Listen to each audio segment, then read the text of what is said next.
¿Ha visitado usted el Museo Nacional? Además de ser un lugar seguro para disfrutar del patrimonio y la cultura costarricense, procuramos que sea una experiencia inolvidable.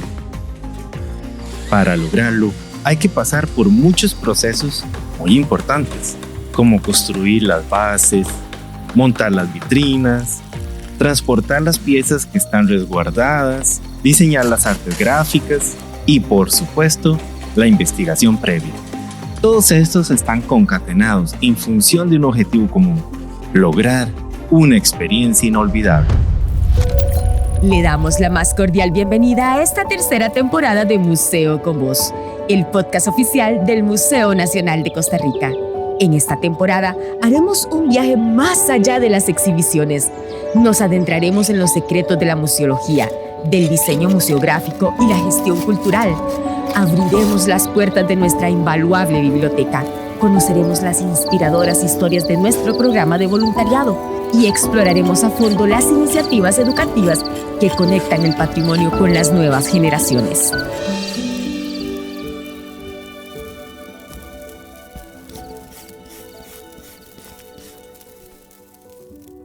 Vamos a entrar en materia. ¿Qué es lo que verdaderamente hace especial al Museo Nacional?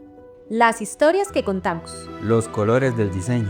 El edificio tan interesante. El silencio del ambiente.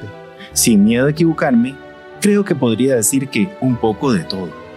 En el Museo Nacional contamos con un departamento de proyección museológica que tiene muchísimos temas a cargo, desde la gestión cultural o la educación hasta la conceptualización y diseño de las exhibiciones, que es precisamente el tema de este episodio. Acompañados por las museógrafas Lidilia Arias y Amaranta Villar, con el apoyo de nuestro diseñador gráfico Elmer González y Cadrian Cubero, asistente en museografía, conoceremos los más intrincados vericuetos de la producción de una exhibición museística. Entramos en materia. Comenzamos conversando con Amaranta Villar, museógrafa de nuestra institución y diseñadora gráfica de profesión. Amaranta, muchas gracias por estar aquí con nosotros en este episodio del podcast. ¿Cuál es la diferencia entre museología, curaduría y museografía? ¿Podrías explicarlo con algunos ejemplos para ilustrar a las personas que nos escuchan? Primero quisiera compartirles un poquito acerca de mí. Como les mencionaba Edu, yo soy licenciada en diseño gráfico, pero apasionada desde siempre con el quehacer de los museos. Hace algunos años me fui a estudiar museología a México y de regreso a Costa Rica ingresé como museógrafa aquí al Museo Nacional. Y es por esto que quería compartirles hoy un poco acerca de la diferencia entre los conceptos tan importantes en este contexto de los museos. Primero, la museología, que es como el cerebro del museo. Pasa en constante pensamiento, intentando explicar por qué existen los museos, qué papel tienen en la sociedad, cómo se relacionan con las personas y cómo deben actuar. Es así como la museología, al igual que la sociedad, está en constante cambio. Podríamos decir que la museología es la parte teórica y filosófica del museo. Si el museo fuera una película, la museología sería la razón de ser de la película. Definiría el estilo, el mensaje o el ritmo. Sería como las ideas que definen la identidad de esa película. Ahora bien, la museografía.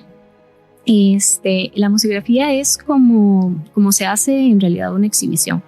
O sea, la iluminación, las vitrinas, el diseño del espacio, la distribución de los objetos, diseños, colores, recorrido del público, todo eso. Abarca montones de cosas.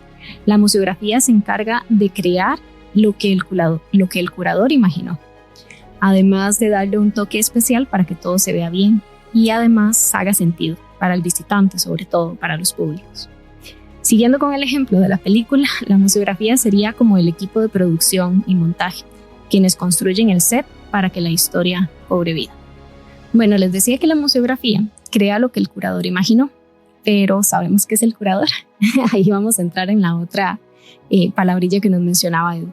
La curaduría le llamamos al trabajo de elegir y contar historias con los objetos, y no con la restauración, como muchos se imaginan por cómo suena la palabra. Sí, suena como a curar algo, o reparar algo. Sí. El curador es en realidad un especialista para cada una de las colecciones. En el caso del Museo Nacional tenemos uno en particular para la colección de historia, para la de arqueología, incluso para la de historia natural. Tenemos un biólogo con diferentes especialidades para cada una de las colecciones.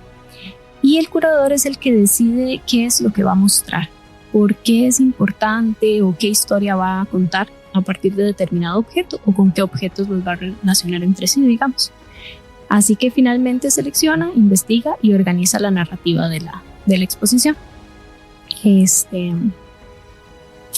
Siguiendo el ejemplo de la película, el curador sería como el director, quien decide qué escenas van y cómo contar la historia, con el apoyo, eso sí, de un super equipo diverso de profesionales que le van a ayudar a lograrlo. En el caso del museo también tenemos un papel ahí como intermedio, que le llamamos el intérprete curatorial, que apoya a estos expertos, a los curadores, para generar como discursos que lleguen de mejor manera a las diferentes audiencias. Creo que como por ahí van las definiciones de esas palabrillas que mencionaste. Perfectamente. Entonces, pensemos en alguna sala reciente del museo que haya sido, que estuviste trabajando, como la de Jade, la exhibición Mucho Más que Verde. ¿Cuál es el papel del museógrafo, por ejemplo, en esa muy específica sala? Esa exhibición fue muy particular para el museo porque se conceptualizó como una exhibición itinerante, o sea, una exhibición que iba a viajar en diferentes partes del país, sobre todo tratando de llegar a los orígenes. Esos jades, esa exhibición es muy especial porque la mayoría de los objetos estaban en contexto, y esos jades venían sobre todo de la provincia de Punta Arenas y Guanacaste, bueno, como del Golfo. ¿Qué significa en contexto para las personas que nos escuchan y que no son arqueólogos? Claro, en contexto es que fueron piezas que fueron excavadas específicamente por especialistas y registradas. Entonces se sabe cuál es su origen y se puede estimar información acerca de su temporalidad, de su contexto, o sea, cómo se usaron, en qué época, cómo se trabajaron, de dónde venían, porque sabemos que no hay yacimientos de jade aquí. Entonces esas piezas viajaron montones de kilómetros y tuvieron muchas formas, incluso a veces fueron retrabajadas. Entonces todo eso nos da muchísima información para trabajar. Entonces la exhibición fue muy particular por eso. Además es una exhibición que contiene más de 200 jades, tanto jades propios, ¿verdad? Jadeitas, como lo que llamamos jades sociales, que si bien no es jadeíta como el origen de la piedra, pero sí tiene una dureza similar y fueron trabajados de la misma manera. Entonces eran muchísimas piezas que había que acomodar en una exhibición que iba a viajar. Entonces, bueno, eso cambia montones. Las tipologías de las exhibiciones cambian, cómo se conceptualiza una exhibición y cómo se trabaja también. Entonces era una exhibición que tenía que ser modular, que tenía que ser movible, que no podía ir nada a paredes, pero además tenía que ser muy segura. Eso es algo muy particular de la museografía, que no solo es aislada, digamos, a cómo se ve un objeto, sino también tiene que ser funcional. Pero además en los museos tenemos que considerar muchísimo la conservación preventiva de cada uno de esos objetos y la seguridad de los mismos. No podemos hacer algo que los exponga o que los vaya a dañar, porque nuestro principio es conservarlo para que muchas generaciones puedan aprovechar. Entonces, ¿cuáles son los procesos que normalmente se necesitan o se requieren para crear una exhibición? Una exposición no se crea así como así. Lo ideal es que una exposición no nazca de una ocurrencia simplemente, sino de una necesidad. Eso es lo que diferencia un poquito los museos más actuales, digamos, de los museos antiguos que solo se dedicaban a coleccionar. Actualmente la idea es que ojalá, como decías, los museos se centren en sus públicos y una exhibición nazca de los intereses de estos públicos o la misma necesidad de una sociedad de comunicar, ¿verdad? En este caso, nuestras colecciones tienen muchísima necesidad de comunicar toda una historia. Entonces, creo que el primer paso sería esta necesidad. Una vez que se identifique esta necesidad, nosotros en el Museo Nacional tendemos a crear un guión conceptual que defina los públicos, qué es lo que se quiere, objetivos, cuál es la colección, ¿verdad? Y el tema específico. Después de eso pasamos a un guión científico, que es lo del trabajo del curador. Aquí el curador nos va a decir hacia dónde ir y va a generar un documento que es propiamente de su materia, para después pasar a un guión cedulario, que ya es como el lenguaje del curador o del científico, traducido al lenguaje de los públicos o las diferentes audiencias. Eso sería prácticamente como poner los rotulitos, ¿verdad? Los rotulitos que las personas leen para seguir lo que se está contando en la exposición. Exacto. Por ahorita apenas vamos definiendo qué es lo que se va a decir, pero no solo rotulitos. A veces los pasamos a infografías, claro. A veces los pasamos a ilustraciones, a videos, a otros recursos más inmersivos, audios, o mismos interactivos. Todo eso es lo que entendemos como las cédulas, el guión cedulario. Cedulario que viene de cédula, digamos. Exactamente. Muy bien. Luego vamos a pasar a un guión museográfico, que es el que determina cómo ese guión cedulario va a transformarse entre si es una fotografía, una ilustración, un video o un texto que nos acompaña. El guión museográfico es complejo porque además de determinar, ¿verdad?, qué apoyo vamos a tener, también determina planos constructivos, planos de distribución, planos de luces y producción de vitrina, muebles, museografía en general. Entonces ese se conforma de varias partes. Luego entramos en una etapa de producción y de diseño gráfico, en donde creamos, digamos, todo lo que esos guiones nos han ido indicando. Luego pasamos ya a un montaje, que el montaje suele ser muy fluido ya cuando está totalmente como dicho lo que se va a hacer.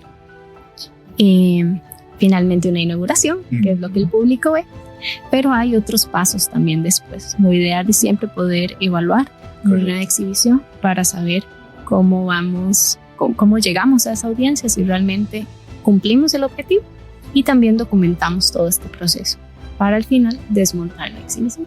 Y en el caso de las itinerantes, como la que estamos hablando de Jade, pues también hay un proceso de adaptación a los otros lugares donde va a estar. Y eso es lo ideal de que una exhibición nazca desde un concepto ya completo. Esta exhibición en particular se produjo para ser itinerante.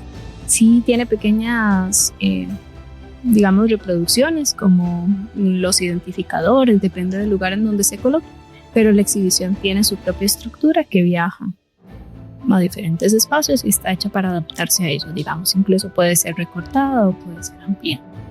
Vamos a echarnos flores. Sin duda el Museo Nacional es un referente de museografía a nivel nacional, pero existen diferentes tipos de museos también, museos regionales, internacionales, los que se dedican al arte, los que se dedican a otro tipo de exhibición de patrimonio cultural, ¿verdad?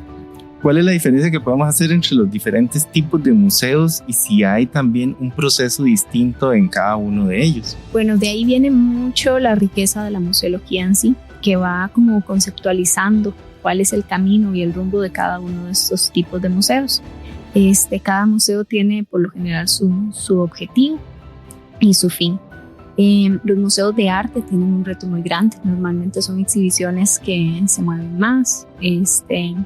Cada 2-3 meses estamos variándolas. Tenemos que adaptarnos a los mismos artistas que muchas veces son contemporáneos, con instalaciones, ¿verdad? Entonces ese museo tiende a adaptarse. En el Museo Nacional en particular es muy interesante porque contamos con, digamos, 3 grandes colecciones: historia, arqueología, historia natural. Y también cada exhibición tiene su tipología, no solo por el tema que toca, sino también por si es temporal, permanente, itinerante. En el caso de historia natural muchas veces hacemos exhibiciones incluso sin colecciones, sin objetos. Entonces ese es todavía un reto mayor. Los museos nacionales tuvieron un boom durante el siglo finales, digamos, del siglo XIX y principios del siglo XX. Y durante esa época es muy importante porque se enriquece muchísimo la cultura y la educación en los diferentes países. De ahí hemos evolucionado hasta ahorita, pero siempre tienen como gran papel en la sociedad de un país. Entonces también el Museo Nacional en cualquier lugar juega un papel muy, muy rico de cambios.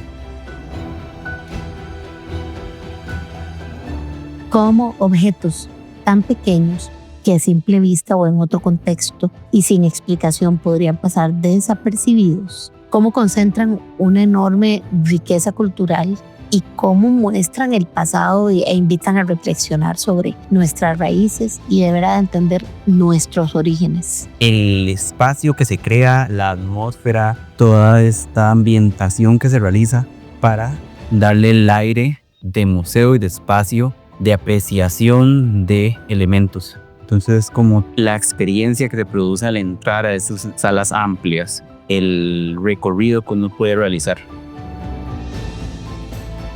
Como lo hemos comenzado a explorar, cada exhibición implica una serie de detalles que deben estar cuidados desde la concepción de la idea, pero para materializarlo es necesario el trabajo de muchos profesionales y expertos que dedican horas, días y semanas para que el montaje finalmente se pueda disfrutar en las salas. Nos acompañan la museógrafa Lidilia Arias Chaverri y el diseñador gráfico Elmer González Chavarría, ambos funcionarios del Museo Nacional y con una amplia experiencia en el diseño y montaje de exhibiciones en nuestra institución.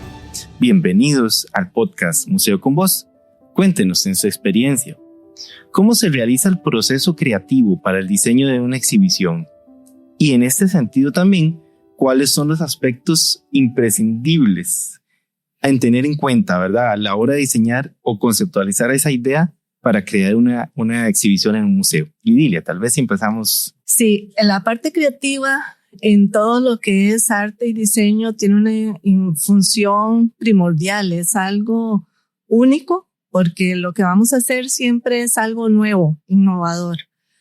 Entonces, en museografía, en la actualidad, eso también lleva su tiempo, no es algo que podemos hacer a la carrera, sino que hay todo un perfil, como ya lo explicó también la compañera Amaranta. La museografía y la nueva museografía es algo nuevo.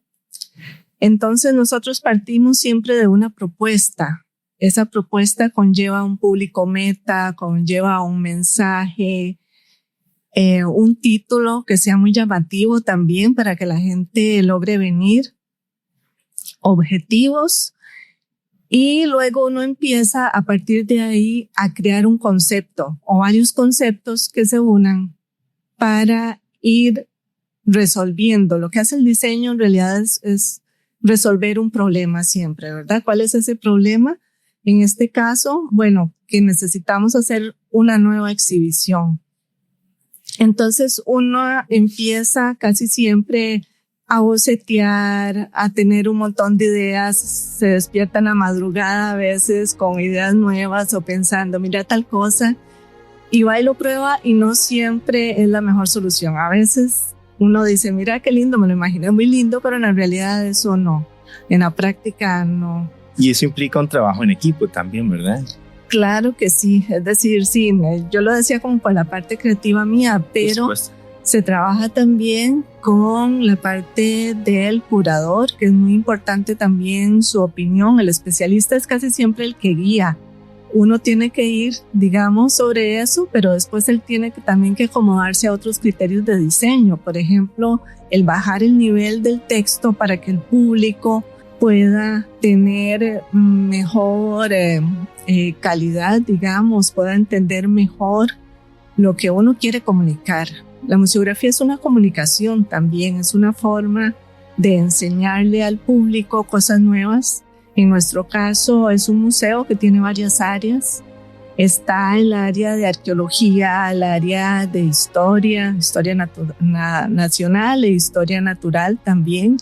Son 3 áreas muy importantes y donde tenemos las colecciones más valiosas del país a nivel nacional. Entonces, eso también es como un reto para uno, cómo mostrar eso de forma que sea atractivo y que venga mucha gente también a visitarnos. Elmer, ¿y qué tan difícil es ir aterrizando esas ideas que van creándose, que van discutiéndose y conceptualizándose en algo más visual? Generalmente es un reto, ¿verdad? Porque, por ejemplo, como Lidia le estaba contando, al haber tantos personajes participando, ¿verdad?, en la creación de la exhibición, uno intenta como no ser tan complaciente, por decirlo así, ¿verdad?, con todos, porque no se puede. Entonces, bajo un objetivo que es el público y la misma exhibición, uno diseña. Ejemplo, Lidia hablaba de que el curador por ejemplo, llega y dice, es el entomólogo, a él se le dice, haga una exhibición sobre insectos, pero como científico va a ser un guión, ¿verdad? O toda la información para científicos. Entonces viene el educador, como le lo dice, ¿verdad? Y trata de bajar el nivel, ya sea para el público meta, o sea, en un rango de edades, todo público, niños o jóvenes, etc. Entonces, por ejemplo, en este ejemplo que digo yo de los insectos, entonces uno ya comienza a pensar, y ella me dice, bueno, yo tengo una idea, y tengo como diseñada la sala, y como que hemos trabajado en un guión con 3 temas principales dentro de la sala, en el recorrido, o 4. Entonces uno ya empieza a darse una idea de cómo puede irse desarrollando el diseño en colores, tipografía. Por ejemplo, si me hice 3, yo pienso en 3 colores, 3 insectos. Y al mismo tiempo comienzo a crear una idea de cómo puede ser ese identificador, ¿verdad? Para la exhibición. Entonces, llego a una idea como, ¿qué significa insecto? Que viene del griego insectae, que significa seccionado. Entonces, ya comienzo a hacer el identificador como en secciones, en 3 partes, porque son 3 colores, 3 insectos. Una tipografía que me diga, ¿verdad? Cómo va a ser, que me ayude a decir eso de seccionado, ¿verdad? Y ya con eso yo incluso busco, cosas que se hacen a nivel de regla a la hora de crear las cédulas, o de poner los textos como en la distancia, ¿verdad? En que tiene que ser leído, la altura, que el IDI me puede decir, bueno, es que voy a poner esto a cierta altura, o detrás de algo, o va a ser de este tamaño. Entonces, una fotografía, ¿verdad? ¿Qué tamaño tiene que estar para que sea apreciable? O qué tan pequeña también. Y cosas de esas, ¿verdad? Son cosas que se toman en cuenta. Y listo, bueno, ahí está. Pero igual después es el reto de la impresión, ¿verdad, Luis? De ver cómo el impresor, del material, porque él dice, es que quiero algo que resista. Entonces, ya la gente que está contratada para la imprenta, qué material, qué soporte, ¿verdad? Va a estar ahí sostenido y que no se caiga. El color también es muy importante acá, porque, ahora no sucede tanto, pero hace unos años el calibrar el color, el que no hubieran píxeles visibles, porque no es lo mismo que la gente que imprime haga una valla de carretera de esas que se ve a 50, 100 metros, a nosotros que los textos, las láminas que se imprimen son para ver a 50 centímetros. Entonces tiene que ser todo muy nítido. Sí, claro, y ustedes tienen que estar encima de cada detalle. Digamos, el gran reto a la hora de ir planeando esta exposición y de irla montando es que no es solo conceptualizarla ni enseñarla, sino que mientras se va haciendo, ustedes tienen que estar viendo que las cosas queden como ustedes quieren que queden. Exactamente, y eso cuesta mucho porque son muchas variables y mucha gente la que participa. Son a veces entes externos, como esta gente que imprime. A veces se contrata a otra gente para estructuras, para vitrinas, para iluminación, y aparte de eso, la parte interna, en que estamos, sí, el curador, el educador, el diseñador gráfico y nosotros, las museógrafas también. Bueno, y usualmente, ¿qué es lo que sucede? ¿Las cosas salen como lo planean o no siempre? No siempre, siempre pasa algo, y sobre todo en este museo, que es una institución pública, es muy difícil mantener uno como a la perfección las variables. Sin embargo, la fecha de exhibición nunca nos la cambian. Eso sí, siempre es así como fija. Esta es la fecha y punto, y usted va a ver cómo resuelve. Entonces uno pasa a veces en la casa trabajando, o se viene para acá fines de semana, o se queda hasta la noche, con tal de salir adelante con eso. Igualmente siempre hay imprevistos, porque cuando uno diseña, está diseñando algo nuevo. Y como le decía antes, no siempre eso en la práctica va a resultar. Entonces, ¿qué pasa? No, o que se quiebra un vidrio, o que no resultó la vitrina o la lámina que yo quería, o tapar una luz. Entonces, aquí no tenemos cajas chicas, por ejemplo. Aquí no existe eso. Entonces es o sacar de plata de uno, como decimos la fundación, en este caso Arias Chaverri, o buscar una opción B, a ver qué nos puede resolver eso de otra forma. Y entonces hay uno donde se empieza a volver loco porque a veces no sabe cómo resolver y que ya estamos encima y que faltan 4 días para inaugurar. Bueno, por o dicha que hay... Es verdad, Lidy, que el curador se le ocurrió algo. También, cambiar textos. O que cambia algo porque se dio cuenta que ya cuando lo vio ahí en la realidad no le gustaba, o que no le gustó el texto como quedó, y ya uno dice, pero ¿cómo hago esto? Es difícil. Siempre hemos salido. Cambiar objetos. Cambiar objetos también. Que ya no va a ese teléfono, que va a otra cosa, porque el teléfono no me va a ayudar a mí a decir lo que quiero decir, dice el curador. Y ya Lidia había diseñado el espacio para el objeto, ¿verdad? Por ejemplo, o la cédula, o la, Sí. lo que sea. O sea, Sí, la vitrina está definida para un tamaño, para un objeto de cierta forma y de cierto peso, ¿verdad? Pero lo bonito y lo curioso es que a pesar de todos estos retos, pues siempre se logra sacar adelante. Siempre hemos salido. ¿Verdad? Yo no recuerdo nada que se haya clausurado porque no salió. ¿Y tienen en mente alguna de esas soluciones creativas que aparecen en el momento menos esperado? Bueno, a veces han faltado cédulas y hemos tenido que hacerlas caseramente para ponerlas. Sí. Mientras la empresa llega ya con la última impresión en material mejor, pero hemos tenido que hacer eso muchas veces. No ha pasado, por ejemplo, que ¿se acuerdan para la exhibición Vida y Muerte? Ajá. Era una empresa que imprimía. Bueno, el muchacho que venía a dejar el impreso, estas cédulas no venían laminadas, y él venía pero corriendo porque estábamos como a un día, ¿verdad, Lidia? De montar todo. Sí. Y de inaugurar. Inaugurar más bien. Y él venía con las cédulas y venía sudando. Entonces cayeron gotas de sudor sobre la presión y se manchó. Se mancharon. Sí. Y que no había, y como no venía embalado, era como este plástico de embalaje, ¿no? Él comenzó a cortar para sacarlo rápido con un cúter y se voló unas orillas también.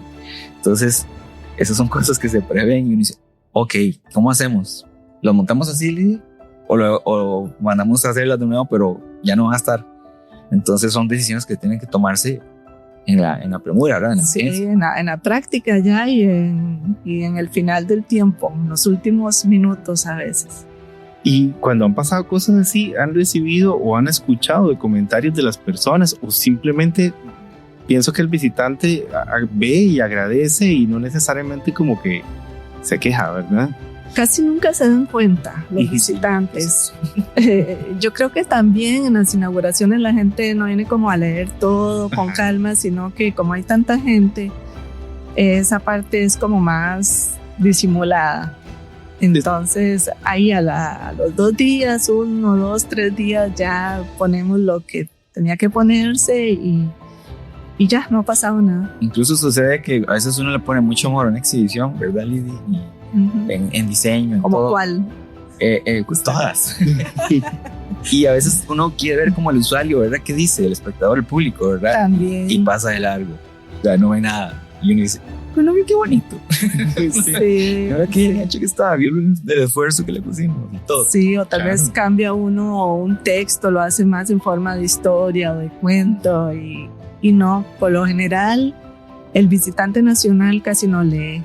Nos hemos dado cuenta que es más que todo para el visitante, el turista internacional. Bueno, esas son las cosas que uno se da cuenta cuando hace museografía, ¿verdad? Que uno dice, qué tirada. Sí, tal vez algún aspecto que ustedes enfatizaron mucho y no tuvo tal vez esa acogida tan grande como lo esperaban, pero sí, digamos, aunque los retos o las soluciones de última hora se hayan hecho de esa forma, pues tuvieron calidad, porque no se nota de primera. Igual hay gente que llega, ¿verdad? Por ejemplo, cuando entran a la sala y ven el carruaje, ¿verdad? Por ejemplo, la exhibición que hay ahora, San José Más Patrimonio. Y siempre se ve una expresión como de wow, ¿verdad? ¡Oh, qué bonito! ¡Qué chiva! Sí. ¡Qué lindo! Y cosas de esas, ¿verdad? Entonces uno dice, ¿verdad? Cuando uno está cerca por ahí, escucha y dice, qué bueno. Sí, es una satisfacción personal, entonces. Sí. Y para futuro, ¿cuál es el reto que mayormente ven ustedes? Lo que más les preocupa, digamos, de lo que vaya a pasar de aquí al futuro. O más les motiva también. Yo tengo una preocupación siempre, últimamente con todo esto de, incluso post pandemia, que hubo un cierre, ¿verdad? Una restricción, ¿verdad? Que hubo llegó menos personas, menos público. Y no ha recuperado mucho. Te lo digo como la experiencia anterior a la pandemia, que esto pasaba lleno, tanto en las actividades que hacía el museo como en las exhibiciones. Y me da una congoja pensar que el museo se convierta como una especie de animal en extinción, ¿verdad? ¿Por qué? Porque ya el público está interesado en otras cosas, que les entretenga. No sé, esto no es un parque de diversión. Y los streaming, celular, qué sé yo, todo esto hace que el público pierda interés en un edificio, ¿verdad? Que trata de exponer patrimonio, ¿verdad? Por ejemplo, como el que es el Museo Nacional. Y que cada vez vemos menos público y no dice qué va a suceder con el museo. Y lo pregunto incluso a familia, a jóvenes, y ustedes, ¿qué pensarían si el museo desaparece o cierran por alguna cosa, no sé, presupuesto, un cuento de eso? Y simplemente se encogen de hombros. Entonces digo yo, o sea, no importa. No hay una raíz. No. Entonces eso me preocupa. Bueno, yo creo que se dan ambas cosas. También he visto otra gente que frecuenta museos y que sigue viniendo. Hay gente que viene hasta cada mes o 2 meses, gente joven también. Y creo que la visitación ha ido subiendo ahí poquito a poco, pero de nuevo tenemos visitantes. Y escuelas también. Sí, escuelas. Y entonces uno se emociona mucho.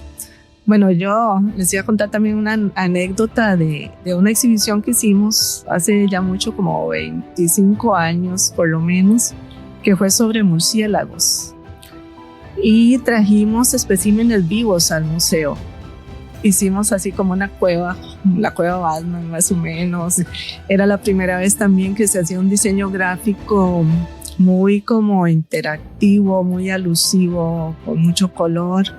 Y teníamos visitantes, sobre todo fines de semana, de gente de estas punk, como se llamaban en esa época. Ahora hay un montón de grupos de estos, ¿verdad? Vestidos de negro, con botas, con sus peinados y pelos de colores. Y es la primera vez como que yo vi eso, me llamó mucho la atención. Y es una exhibición, yo creo que es como inolvidable. Mucha gente recuerda todavía esa expo. Detrás de cada producción museográfica hay muchas personas involucradas. Un equipo de funcionarios del museo dedicado a convertir en realidad todos los detalles del proyecto. En este episodio tenemos el placer de contar con la participación de Félix Antonio Barbosa Retana, profesor de museología de la Universidad de Costa Rica, con gran reconocimiento nacional e internacional, quien hace unos años fue museógrafo también de nuestro Museo Nacional de Costa Rica. Don Félix, bienvenido al podcast Museo con Voz. Cuéntenos, en su experiencia universitaria y en su experiencia de trabajo, ¿cómo ha evolucionado la museografía a lo largo del tiempo? Lo primero es la capacitación a la cual se han enfrentado los funcionarios encargados de las exposiciones. Hay gente que entró, digamos, con conocimientos empíricos y poco a poco con capacitaciones fueron mejorando. Algunas de esas capacitaciones fueron en el exterior y ese es el caso del Museo Nacional de Costa Rica. El otro elemento para esa evolución es las tecnologías. Antes podríamos decir que algunas cosas se hacían a mano, ¿verdad? El diseño gráfico era a mano y muchas actividades eran mecánicas. Después, con el desarrollo de la computación y otras tecnologías, ya se pasó al diseño gráfico digital, se mejoraron las imágenes, se trabajó en fotografía, se trabajó en objetos en los tipos de letras. Todo eso ayudó al mejoramiento de la museografía y de las exposiciones en los museos. Además, algo que ha mejorado esa museografía es la restauración de los espacios o salas para precisamente mostrar de una mejor manera esas museografías. Otro elemento que podríamos decir es la parte educativa. El papel del educador y de la educación en los museos ha mejorado las exposiciones en el sentido de hacerlas más accesibles a los públicos, además de dar un vocabulario por el cual los públicos entiendan. Y otro aspecto importante, podríamos decir, es la vinculación que han tenido las instituciones museográficas para tener pasantías, becas, para tener museógrafos actuando en esos museos, y ya han traído ideas nuevas. En el caso de Costa Rica, la museografía ha estado muy apegada a la museografía latinoamericana, pero también se ha hecho lectura de la museografía de Estados Unidos, de Inglaterra y de Italia y otros países. Esa vinculación ha sido importante. Algo más es el papel que han tenido los museos con el Consejo Internacional de Museos para intercambio de experiencias y de conocimientos. Perfecto. En ese sentido, ¿cuáles serían las tendencias de la museografía actual? Pienso que, aparte de la evolución de las tecnologías, es la vinculación mayor con los públicos. La museografía o el arte de las exposiciones en un museo significa hacer lectura de las exigencias y deseos del público. De ahí que es importante que los departamentos de educación de los museos realicen estudios de públicos para ver si los museos están dando la satisfacción a esos públicos sobre los temas o intereses. Además, una de las tareas o funciones que hace un equipo de exposiciones es poner a evaluar la exposición, ¿verdad?, a los públicos. Y estos públicos les pueden dar lo que diríamos una retroalimentación. Creo que esas sean las tendencias. Ahora, los temas de exposición es algo que podían renovar el interés del público en las exposiciones. Y otra cosa importante, los museos tienen dos exposiciones, las permanentes, que pueden ser de 2 años, 4 años, 5 años, 10 años o más, dependiendo del presupuesto que tenga la institución. Pero también están las temporales de 2 meses, 5 meses, 1 año. Creo que usted puede tener vivo el interés del público cuando tiene una actividad de exposiciones itinerantes y temporales en la institución. Eso puede llamar más la atención del público y usted puede esperar una mejor visitación del público. ¿Cuáles son los retos que se presentan actualmente a nivel de la academia en la formación de personas que trabajan en museografía? Primero vamos a hablar de la gente de diseño gráfico. En las academias se preparan diseñadores gráficos generalmente para libros, folletos, rótulos, ediciones de periódico, revistas, pero no se prepara para la parte de exposiciones. En exposiciones son otros 100 colones, como decimos los ticos, ¿verdad? El tipo de letra, el contraste, las alturas, todo eso tiene que ver con exposiciones. Es un reto de que en las academias se dé diseño gráfico para exposiciones. Es fundamental.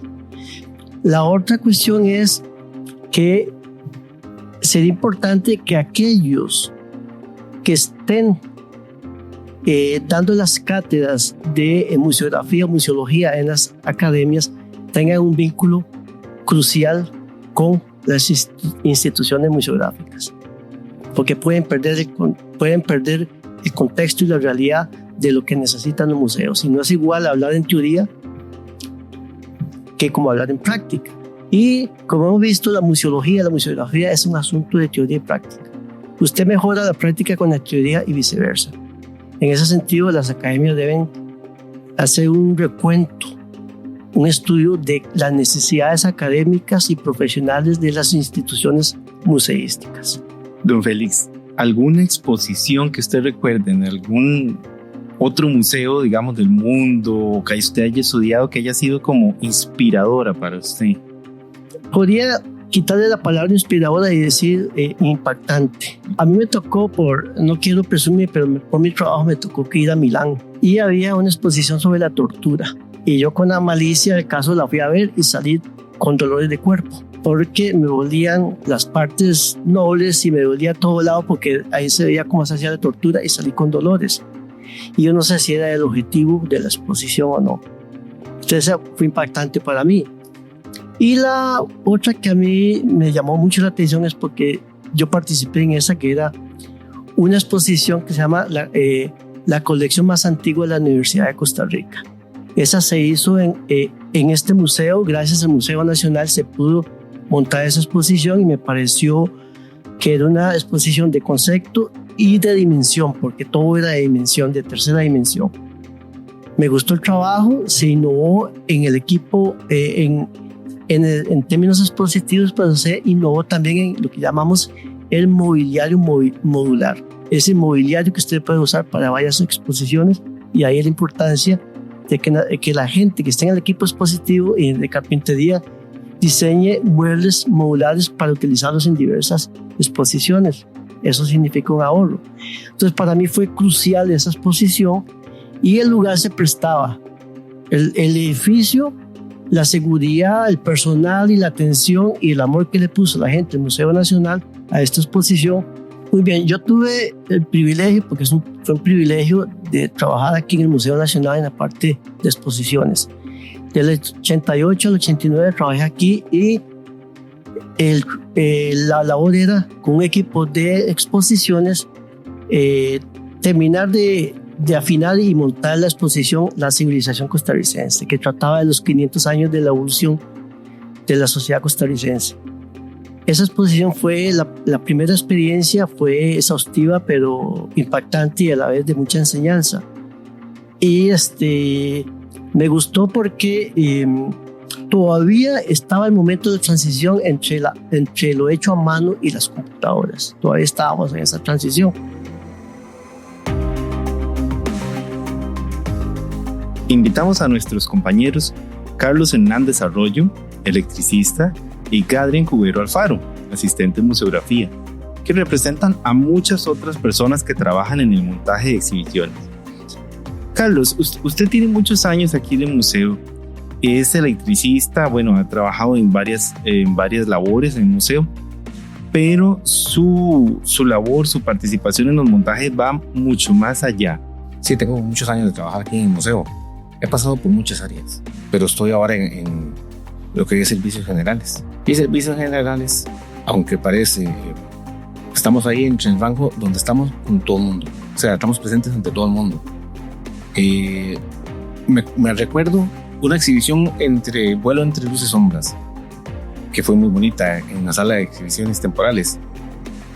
Después de que se había ido, se habían empezado a desocupar la sala, porque eso era historia natural, donde estaban los especialistas. Ahí Lilia montó esa exhibición y la recuerdo con mucho aprecio. Y de vez en cuando yo salí con Lilia, es que era muy bonita. Y entonces uno entraba a la sala y empezaba a sonar aquello, pensé que estaba como en la guerra de las galaxias, una cosa así, y salía una foto por aquí, una foto por allá, salían garzas, salían ríos, entonces eso me quedó a mí en el corazón. O sea, y escucho a la gente, qué bonito, qué lindo, qué interesante, cómo hicieron esto, cómo hacen esto, usted que trabaja aquí. Y la gente, debe ser muy bonito trabajar aquí. Y sí, realmente, y yo creo que sí. Sí, ¿verdad? Después de tanto tiempo. Es que yo entré aquí con 16 años. Aquí al museo vine a trabajar a los 16 años de edad. Y de ahí ya he podido hacer muchas cosas. Yo soy de servicios generales, yo no estudié ni museografía ni nada de esto, pero con ellos, estar trabajando codo a codo con ellos, con curadores, con museógrafos y, digámosle, los jefes de ellos, uno se da cuenta de muchas cosas y aprende mucho. Inclusive voy a nombrar a una persona que aprecio mucho también, Henry Cordero. Yo trabajé muchísimas veces con él porque había que pintar la sala. A veces la sala estaba pintada blanco. Bueno, necesitamos que pinten todo esto de color negro. Cuando termina, y que quiten toda la iluminación y pongan la iluminación nueva. O vamos a traer una iluminación. Guardar toda la iluminación, guardar todos los bombillos apiar todo, volver a poner después todo y volver a pintar lo que es negro todo de blanco. Entonces es una cosa muy interesante. Sí, es una cosa muy interesante y es que yo lo he visto en cómo hace, que pone una puerta, que hace una cosa, que hace la otra, ¿verdad? Que si tiene que poner una luz, que es jalar una cosa, y eso es lo bonito, ¿verdad? Que yo pienso que también hay como una camaradería por tratar de que las cosas salgan bien, como un corazón, ¿verdad? Como una motivación para que las cosas se hagan con gusto. Yo pienso, Eduardo, que trabajar tantos años con personas que han sido tan buenas en el museo y que les ha dado tanto al museo, uno aprende a trabajar con amor, con respeto y con cariño. Hay que buscar esa manera de seguir activos, de seguir También lo decía Lidia, hay gente que viene, y yo he visto que si vienen cada 2 meses, o pueden venir, o cada concierto que hay aquí, son personas que están aquí. Muchos son adultos mayores, unos son jóvenes y otros que son estudiantes. Hay que ser muy observador en algunas cosas, y yo he aprendido tanto con ellos que aquí hay cosas únicas que si uno se pone a verlas, a analizarlas, a verlas, no es un objeto, es una parte que habla en la historia, de la cual yo en generaciones después ya estoy en ella, y espero que así como el museo vaya preservado para el futuro, las futuras generaciones puedan empezamos a verlas. Por ejemplo, un Discman o un simple CD. Eso es de los 90s. Ya hoy están con otro tipo de tecnologías y otro tipo de cosas. Por ejemplo, cuando montamos esta sala aquí de la sala historia, yo ya traigo inclusive hasta un long play de los Sixos y un cassette y unas cosas que me costaron ir a conseguirlas. Esa sala se abrió como ahí como en 2017, creo, por ahí. Ya en el 2017 ya eso no se conseguía. Ya estamos hablando de 30 años, 25 años. Gadrian Cuero es arquitecto de profesión y se desempeña como asistente de museografía, ¿verdad? También este es un puesto que es una pieza clave para llevar el proyecto a una realidad. Y lo bonito de tener a Gadrian y a Carlos en este programa al mismo tiempo es porque Carlos tiene muchos años de experiencia y Gadrian, pues poquito tiempo, pero en poco tiempo yo quisiera ver cómo ha cambiado su concepto de museografía antes de entrar al Museo Nacional y hacer llamar la atención sobre un tema que también me pasa a mí, que también estoy pues muy reciente en el museo, y es cómo nuestros compañeros se acuerdan de los nombres de las exhibiciones. Tanto cariño les toman a las exhibiciones y al trabajo y al esfuerzo de dedicación que han tenido que hacer, que se acuerdan del nombre, ¿verdad? Entonces tal vez en unos años nosotros seamos los que nos acordamos también de los nombres de estas exhibiciones, ¿verdad, Gadrian? Bienvenido al podcast. Muchas gracias, Eduardo. Sí, el concepto es completamente diferente a como se tenía, a pesar de que, digamos, en nuestras profesiones todos diseñamos y demás. Por ahí algunos de los compañeros citó tener en cuenta, digamos, al resto de las personas con las que se va a diseñar, y es bastante, en cierto modo también a veces es bastante difícil, porque aquí normalmente en mi profesión yo soy el que digo cómo se hacen las cosas. Acá existen otro montón de personas, claro, y profesionales en sus áreas que nos dicen, inclusive hasta, por decir así, hasta los directores de orquesta, ¿verdad? Como se le dice vulgarmente, como son las, digamos ahorita, las museógrafas, tienen que aceptar que otra persona venga y les corrija lo que ellos hacen. En mi profesión no es así, o sea, el que corrijo soy yo.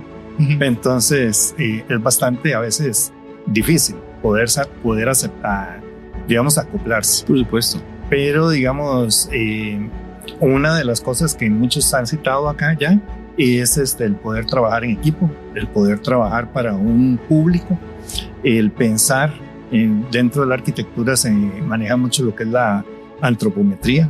Entonces, digamos, pensar en las personas que van a ver esas exhibiciones, no solamente desde el punto de vista, digamos, si les gusta, si van a ser atractivas, sino también desde su seguridad. Como decía por ahí Elmer, o sea, de qué tamaño pongo la foto, porque no es lo mismo verlo desde una perspectiva de un niño a verla de un adulto mayor. Entonces, todo eso son un montón de variables que muchas veces cuando uno diseña desde el área de arquitectura no las tiene mapeadas. Entonces se aprende mucho. También, digamos, como doña Lidy decía, el improvisar. En arquitectura no se improvisa. Ajá. Ya todo está establecido. Aquí sí, desde que usted lleva todo pensado, todo planeado. Tengo muy pocas exhibiciones, pero una de las más vacilonas fue, digamos, la que tenemos ahorita montado en una biblioteca en La Cruz. Llevábamos todo preparado para montar los cuadros y resulta que cuando estamos montando los cuadros se comienzan a caer y ya son un patrimonio natural. Entonces, digamos, bueno, por dicha, digamos, se comienzan a caer de que es que no aguantaban las piezas que iban sosteniendo los cuadros. Entonces, improvisar a ver cómo en ese momento, con algo que no se llevaba preparado, se fijan para que duren los 4 o 5 meses que van a durar expuestos. Adrián, usted no lo mencionamos aquí, pero tiene mucho contacto con jóvenes también por los scouts. ¿Cómo ve la perspectiva de los jóvenes en lo que es la visita a los museos?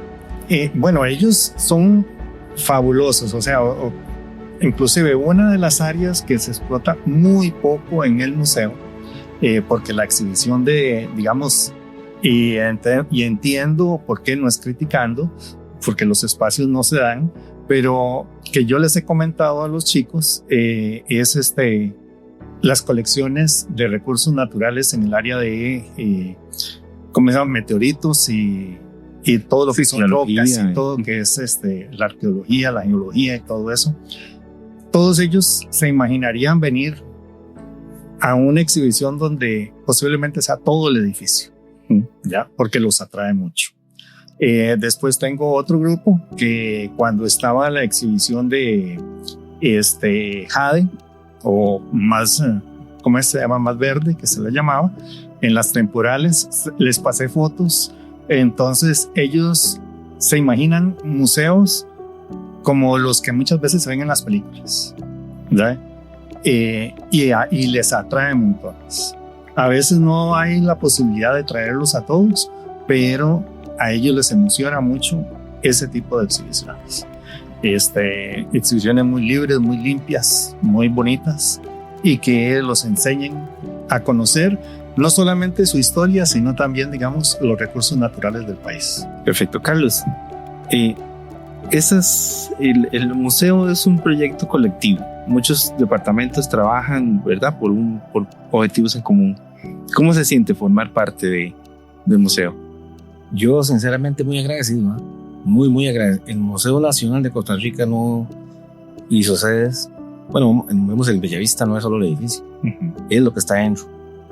Y no son los objetos, son las personas, son los compañeros de años, los que trabajamos en un bien común todos. Todos se desenvuelven en lo que cada uno le toca hacer para que al final todo fluya y todo sea muy interesante. El museo también, a través de los años ha pasado muchísima gente por aquí, Eduardo.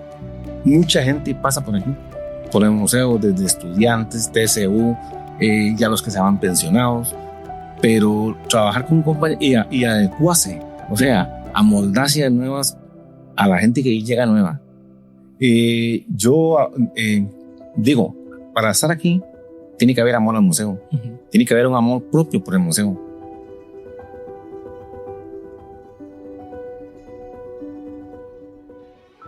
Así cerramos el telón, o bueno, subimos el telón de este fascinante detrás de escena de las exhibiciones.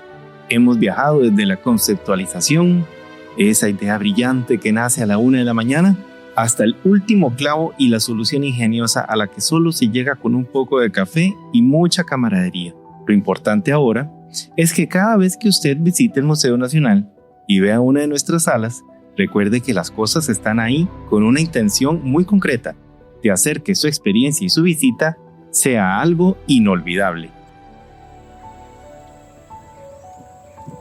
No se pierda el próximo episodio. Suscríbase ahora. Síganos en las redes sociales de YouTube, Facebook e Instagram y visítenos en nuestra página web www.museocostarrica.go.cr y comencemos este viaje con el Museo con Voz del Museo Nacional de Costa Rica.